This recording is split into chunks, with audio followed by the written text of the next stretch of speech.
welcome to the news on Magic Bricks Now. I'm Amita Balachandra. Let's take a look at the top headlines.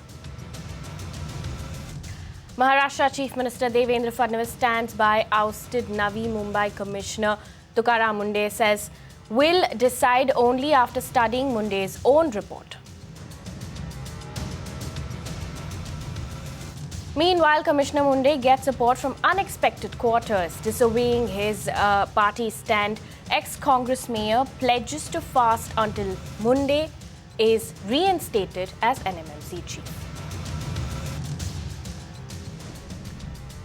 And Bengaluru Development Authority issues a letter of acceptance, asks L&T to build the steel flyover. This move comes even as the High Court is hearing a petition against the VVIP flyover. And in Mumbai, 49% of structures are illegal, could come under the axe in the next 6 to 8 months. That is the fallout of the inquiry commissioned by the BMC after RTI activist Bhupendra Veera's murder.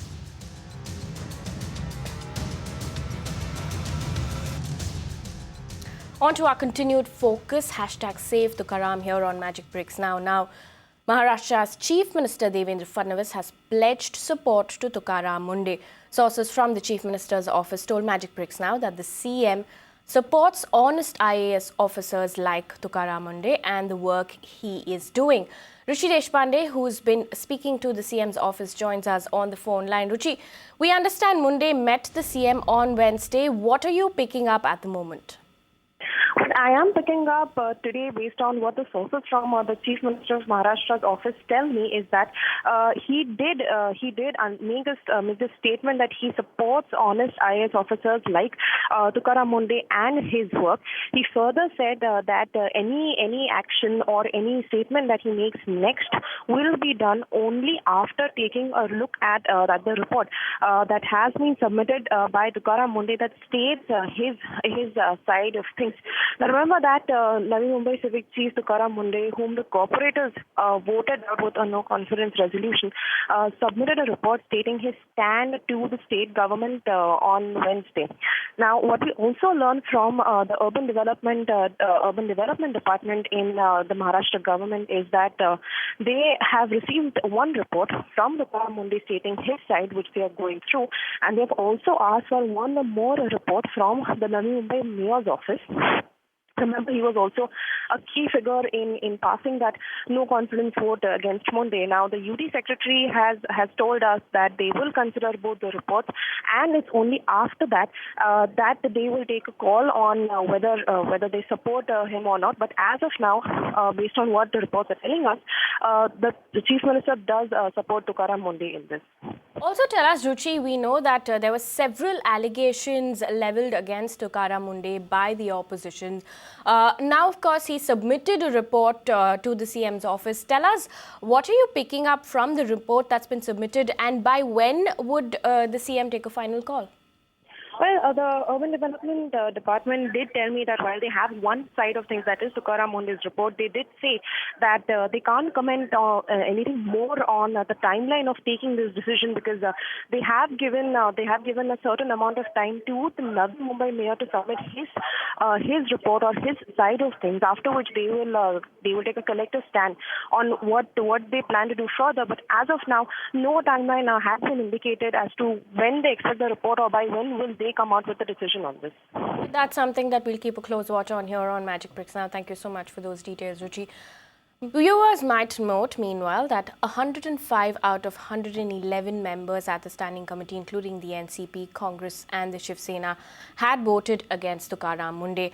BJP, however, had stood with the Municipal Commissioner. In fact, the embattled Navi Mumbai Municipal Commissioner is now finding support from unexpected quarters. Anil Kaushik, Congressman and ex-Deputy Mayor of Navi Mumbai, is on an indefinite fast. Kaushik says he will not break his fast till Munde is reinstated as the Commissioner. Magic Bricks Now caught up with Kaushik. Listen in. देखो madam, party का decision क्या हुआ है उसमें मैं नहीं जाता हूँ.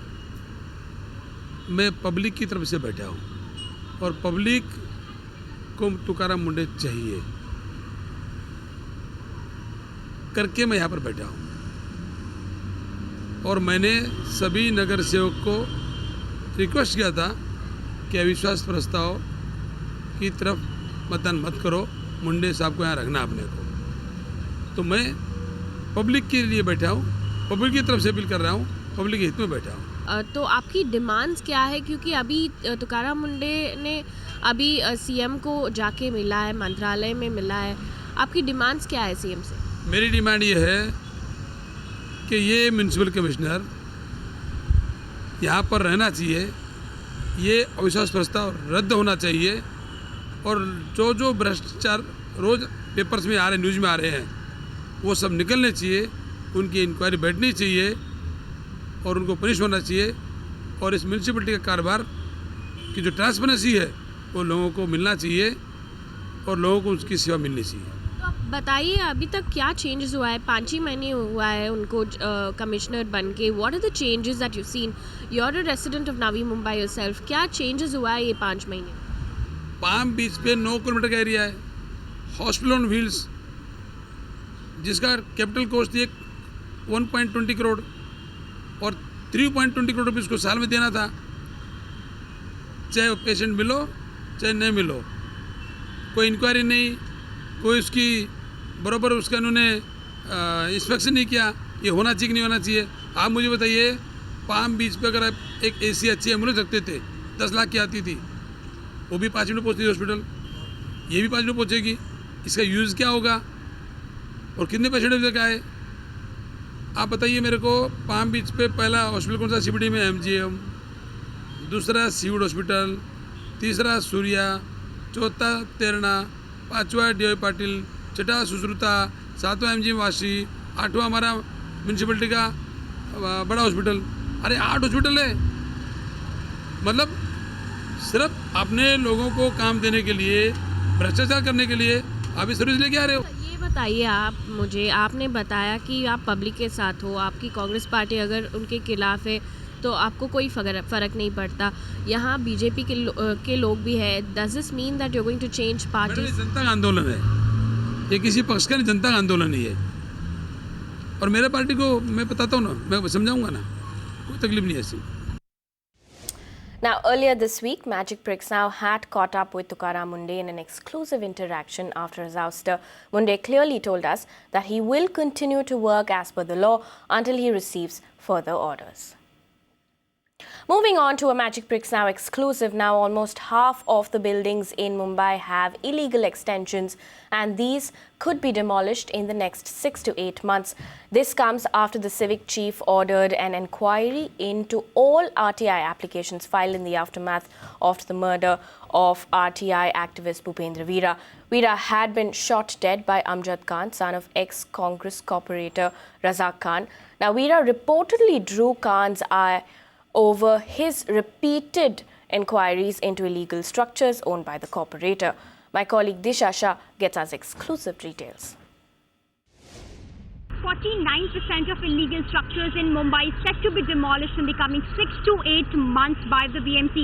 That's the word coming in from the officials in the building proposal department to Magic Bricks Now. In fact, the reason they say is that this has come to light right after the murder of the late RTI activist Bhupendra Veera, where the Commissioner Ajoy Mehta himself had asked all the public information officers in the BMC to review the total number of RTI applications over the course of 2 years. And what BMC found is that maximum number of complaints has come with regards to illegal structures. If you talk about 2016 alone, then 60,000 complaints BMC has received from citizens through its helpline number 1916 and from the total number of RTI applications filed by the RTI activists. And maximum of these RTI illegal structures have been found in areas like Govandi, Kurla and Chembur. In fact, what we understand at this point in time is that the final report has been sent to the Commissioner, who is reviewing all these RTI applications personally, and Commissioner is going to take a call over the weekend as to in which areas, which structures should be demolished on an immediate basis, and notices will be sent to residents staying in that vicinity, and residents will be given a month's time to vacate their premises. In fact, what we also understand is that in the coming 6 to 8 months, the demolition drive to crack down on illegal buildings and structures here in Mumbai, BMC is taking up that very seriously at this point in time. And BMC also tells us that in upcoming 6 to 8 months or maybe even a year, 49% of the illegal structures will be demolished here in Mumbai. This is Isha Shah reporting here for Magic Bricks Now. Moving on to the city of Bengaluru now, defying public opinion, the Karnataka government looks set to go ahead with the controversial VVIP steel flyover. In fact, the BDA has issued a letter of acceptance to L&T, asking the company to build this flyover, and has also planned to extend the length of the flyover. Shrija gets us the latest. More proof that the government is adamant on building the steel flyover despite stiff opposition. We have with us a letter of acceptance issued by BDA to L&T for building this flyover. This letter is written by Executive Engineer, Infrastructure Division 3, Bengaluru Development Authority to L&T. It says tender dated 10/2/2016 for execution of construction of 6-lane elevated road Basaveshwara Circle to flyover Hebbal flyover via Lee Meridian Hotel and Makery Circle in Bengaluru for the contract price of 1,791 crores to L&T for building flyover of 6.7 kilometers. In fact, the government has gone ahead and extended the flyover as well, while it was originally supposed to originate at Basaveshwara Circle and terminate at ST Mall. However, the tender document given to L&T had a clause for extension of the flyover. When Magic Bricks Now spoke to P.N. Nayak, engineer of BDA, he told us that the BDA officials are now planning to extend the flyover till Columbia Asia Hospital, which makes a total of 8.3 kilometers of steel bridge at a cost of rupees 2,220 crores. This letter was issued on 26th. According to this particular letter of acceptance, L&T is mandated to deposit 89 crores and 55 lakhs within 20 days. We are given to understand that this letter was sent out on Wednesday, and on Thursday, citizens were up in arms over this development. BJP Mahila Sangha protested before Gandhi statue demanding an inquiry into the controversial steel flyover project, stating that the Bengaluru was losing its green cover and that the Congress government was siphoning public's money. In Bengaluru, Shrija for Magic Bricks Now. After issuing the letter of acceptance, the L&T will give the performance guarantee, that is security deposit of 5% to BDA. Then we will enter into the agreement. This is as per the original contract. That additional work of up to ST Mall will be there under the variation clause. It is the contract amount finalized is 1,791 crores. Shrija there telling us that the Karnataka government is not only going to implement the controversial steel flyover, but also extend its length. Now, the voices opposing against the proposed flyover is getting stronger with every passing day. On Thursday, the BJP's women's wing staged a protest against the construction of the flyover. BJP leader Shobha Karandlaje reasserted that people of Bengaluru believe that the flyover is not needed and the government is sticking to it for personal gains. DPR has not done, and the estimate cost first they planned for 1,200 crores. Now they are telling it is 1,900 crores. Exactly 500 crores they are asking for the commission. They planned for the commission for the UP elections and Karnataka elections.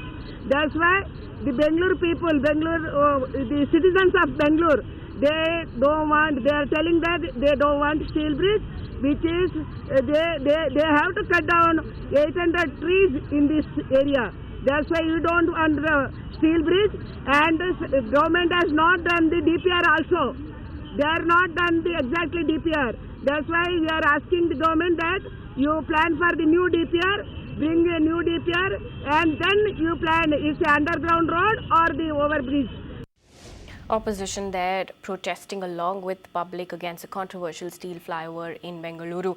We also caught up with ministers from the Karnataka government who were clear that they want to go ahead with the flyover. These days, Bangalore is becoming synonymous with traffic and traffic problems, and that is really hurting the not only the brand. I'm not particularly concerned about the brand, but the real business prospects for Bangalore. And Karnataka depends to a great extent on the revenue we generate out of Bangalore to fund many of our development and welfare schemes in Karnataka. So keeping Bangalore alive and keeping Bangalore as an attractive business destination is very essential, not just for the Bangalore sake, for the sake of Karnataka. The proposal started in 2010. Who was ruling that at that time? BJP was ruling. BJP mayor, BJP government, Yediyurappa chief minister, Mr. Ashok was district in charge minister. Now, anyhow, a flyover is necessary there. See, for example, Hosur Road. Earlier, if you want to go for electronic city, at least it would have taken 1.5 hours. Now we can reach in 10 minutes. Even the ground level traffic is also now it is very decreased, and we can go for Hosur in 40 minutes. Tumkur Road from Pinya to up to Nice Road there is flyover. In 10 minutes we can reach that place. We can reach Tumkur in 1 hour now. Before that flyover, at least 2 hours it was taking. This we have to think. See about Nice Road. In Nice Road, we can reach Hosur Road to Tumkur Road in 30-40 minutes. Earlier in city, this bridge is also very, very necessary. This is not a proposal of the our government. The proposal is pending with the government for quite a long time. And they are trying to politicize this issue. And the minister in charge of the Bangalore development has already distributed with all the parties and the MLAs also of the party, all the parties. And of course, it is known to everybody that the traffic between the Vidhan Soudha to that Mekri Circle, Hebbal, is, in fact, it takes hours together to reach the airport also. So that is the reason the government has thought of going for this sort of exercise. And it is not a new proposal, it is a old proposal only. And why they are opposing that? Because it is being implemented by our government, and they are trying to politicize this issue. Shifting focus to the national capital now, with Diwali just around the corner, the air quality in the capital is deteriorating. Thursday saw air quality touch 369, which falls in the very poor category. The reading, in fact, is 5 times above acceptable levels, which is anything between 0 to 100. Concerned Delhi government is gearing up to tackle the situation. On Wednesday, Delhi's Environment Minister Imran Hussain reviewed the preparation of various agencies to check air pollution. Listen in to what he had to say. The Delhi's air pollution levels have reached alarming levels. I have with me the Delhi Environment Minister, Mr. Imran Hussain. So thank you for talking to us. Tell us, you had called a meeting with the municipal commissioners today. What has been decided in that meeting? आज हमने जो है burning of leaves पे meeting बुलाई थी और burning of garbage पे उसके अंदर तीनों कॉरपोरेशंस के नोडल ऑफिसर्स थे और डीडीए से भी थे और पीडब्ल्यूडी से भी थे और जितनी दिल्ली की सिविक एजेंसियां सभी से उसके अंदर आए थे और उन लोगों को कहा गया अगर कहीं पे पत्तियां जलती हुई दिखाई दें या कहीं कूड़ा जलता हुआ दिखाई दे तो उस पर तुरंत एक्शन लें और जो भी एजेंसी उसकी जिम्मेदार होगी उसको भी फाइन किया जाएगा और जो भी इसका उल्लंघन करेगा उस पर कार्रवाई करें। सर, पोल्यूशन जो बढ़ता जा रहा है दिवाली से जस्ट पहले, किस तरीके का आपने स्टेप लिया है? क्या आप फाइन बढ़ाएंगे? क्या आप खुद जाके मॉनिटर करेंगे? किस तरीके से मॉनिटर करेंगे? क्योंकि पोल्यूशन तो बढ़ ही रहा है सर। नहीं, देखिए, पॉल्यूशन इन दिनों में हर साल बढ़ जाता है क्योंकि हवा का दबाव जो है वो नीचे की तरफ रहता है और इन्हीं दिनों के अंदर क्रॉप बर्निंग भी होती है, जो कि आप सैटेलाइट से देख सकते हैं। आज भी हम लोग मॉनिटर कर रहे थे, देख रहे थे, तो वो काफ़ी तादाद में पंजाब में, हरियाणा में, पश्चिमी उत्तर प्रदेश में किसान लोग अपने खेतों में फसल के बाद जो धान होता है उसको जलाते हैं, तो उसका एक बहुत बड़ा रीज़न होता है। और दिल्ली के आसपास अराउंड में 4000 लगभग ईंटों के भट्टे हैं जिनका धुआं भी दिल्ली की तरफ आता है, तो उस वजह से इन दिनों में दिल्ली का पोल्यूशन लेवल बढ़ जाता है। उसके लिए हमने चारों स्टेट्स के मिनिस्टर्स को लेटर लिखा है, केंद्रीय मंत्री जी को भी लेटर लिखा है हमने, कहा है कि इस पे एक्शन लें, और पूरी दिल्ली पोल्यूशन कंट्रोल की टीम इसको मॉनिटर कर रही है। On to some news from Tamil Nadu now. Even after a 65-year-old woman lost her life in a stampede at a milk pot procession in a Tiruvannamalai temple, the supporters of Jayalalitha are not deterred. They carried out a milk pot procession again to pray for her speedy recovery. Now, the AIADMK Supremo has been admitted to the Apollo Hospital in Chennai since the 22nd of September and remains under close observation. Meanwhile, the leader of the opposition in Tamil Nadu Assembly, M.K. Stalin, is all set to bring a no-confidence motion against TN Assembly Speaker P. Dhanapal. Now, he said that if various House committees, including the Public Accounts Panel, were not set up, then the party will meet the governor to take necessary action. Now, Stalin said that 12 House committees, including ones for estimates, public accounts and privileges, were to be set up annually according to rules, but there were no signs of the committees being formed.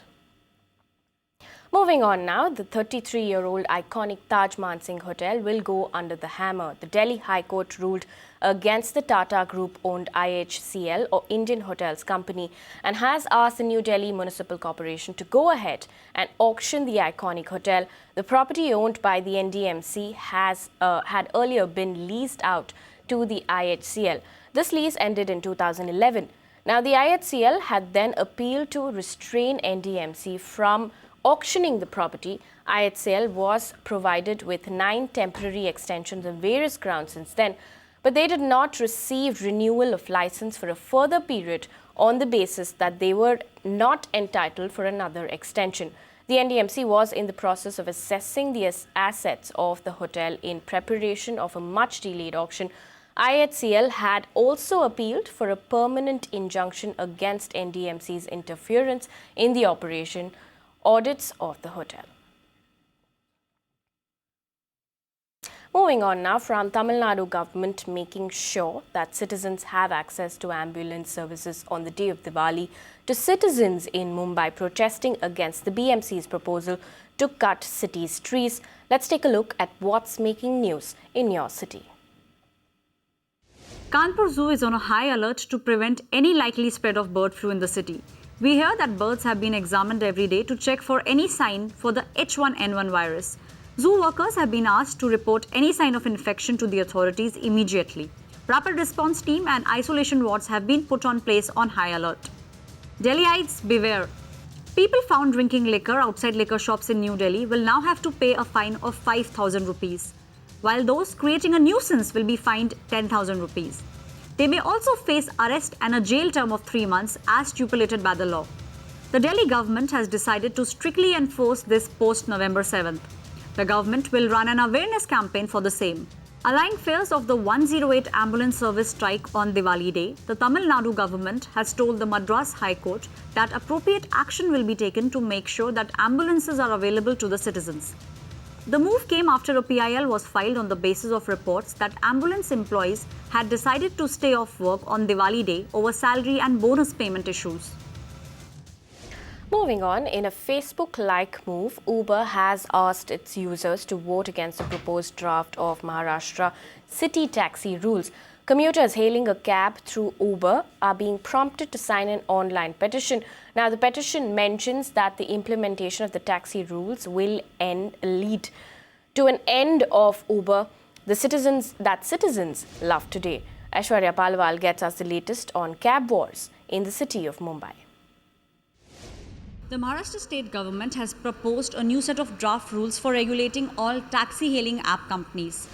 And Uber has kick-started a petition seeking Mumbaikars' approval and going against these draft set of rules.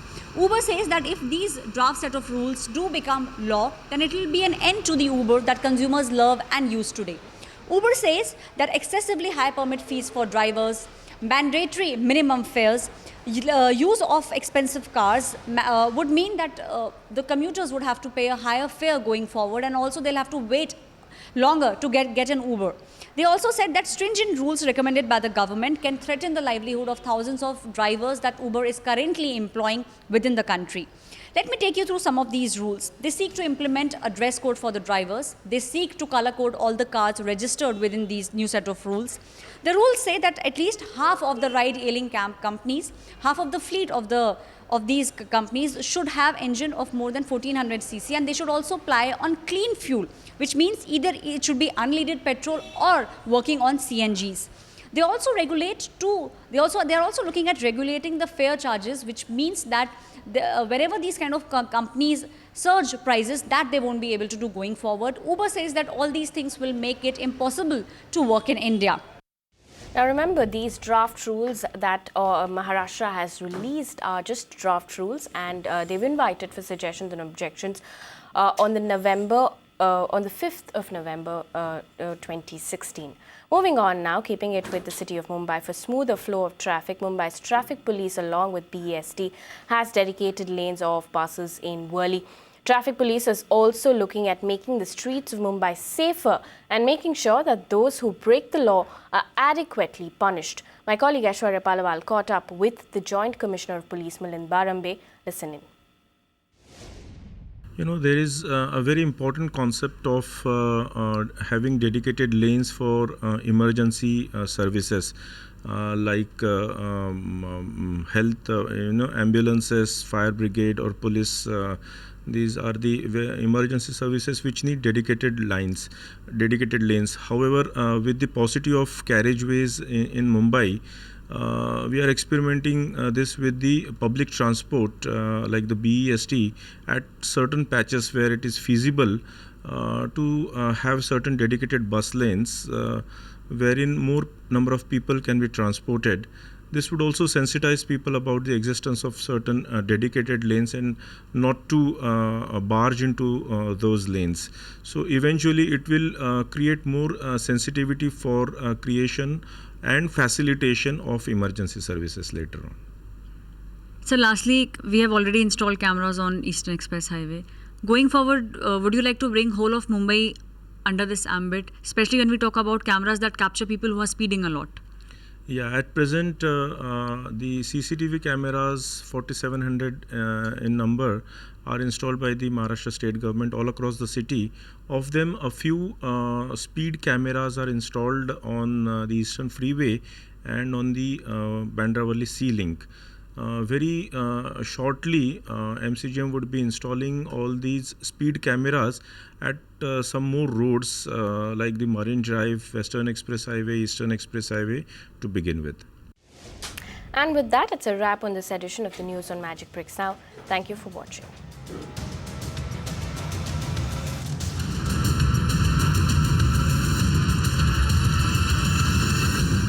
You can watch live TV on our website mpnow.in. Find us on Facebook at facebook.com/magicbricksnow. And don't forget to click the like button. You can also follow us on Twitter at Magic Bricks Now. To stay updated with all our programming, hit the subscribe button on our YouTube channel by logging on to youtube.com/magicbricksnow.